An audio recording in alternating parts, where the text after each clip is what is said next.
Người ở cao nguyên đá có một lời dặn rất lạ.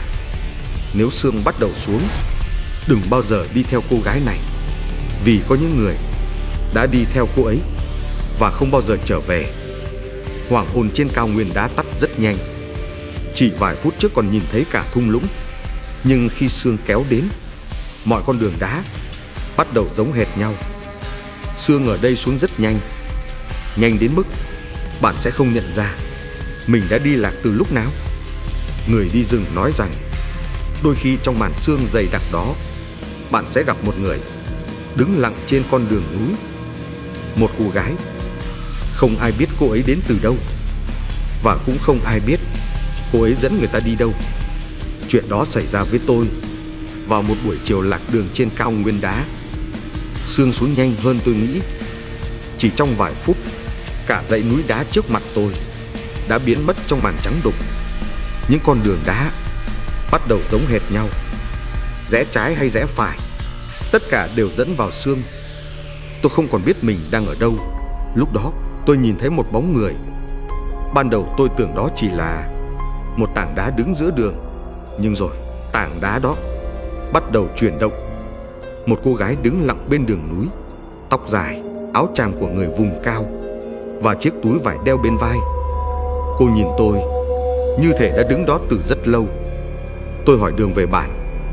Cô không nói gì, chỉ khẽ giơ tay ra hiệu bảo tôi đi theo, và tôi đã đi theo cô ấy. Con đường càng lúc càng vắng, chỉ còn tiếng gió thổi qua những khe đá. Trong màn sương, âm thanh đó nghe giống như tiếng ai đó đang thì thầm. Trời bắt đầu tối. Tôi nhận ra mình đã đi rất lâu, nhưng cô gái phía trước dường như không hề mệt. Cô bước rất chậm, nhưng tôi không bao giờ bắt kịp. Khoảng cách giữa chúng tôi luôn giữ nguyên. Lúc đó tôi nhìn xuống mặt đất. Bùn trên con đường núi còn rất ướt. Dấu chân của tôi in rất rõ phía sau. Nhưng nơi cô gái vừa đi qua, mặt đất vẫn nguyên vẹn, không có bất kỳ dấu chân nào. Một cảm giác lạnh chạy dọc sống lưng tôi. Tôi dừng lại.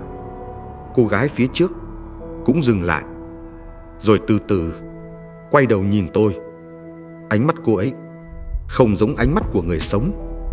Không có cảm xúc, chỉ là một ánh nhìn trống rỗng và rất sâu. Đúng lúc đó, màn sương đột nhiên dày đặc hơn. Gió thổi mạnh qua vách đá. Tôi quay lại tìm con đường cũ, nhưng xung quanh chỉ còn một màu trắng đục, không còn nhìn thấy gì nữa. Cô gái lại tiếp tục bước đi chậm rãi vào sâu trong màn sương. Tôi gọi cô lại, nhưng cô không quay đầu. Rồi cô biến mất, như thể chưa từng đứng ở đó. Tôi đứng một mình giữa màn sương dày đặc, và lúc đó tôi mới nhận ra mình đang đứng ngay trước một vách đá sâu. Chỉ cần bước thêm vài bước nữa, có lẽ tôi đã rơi xuống vực. Ngay bên cạnh là một tấm bia gỗ cũ, gần như mục nát. Trên đó khắc vài dòng chữ mờ.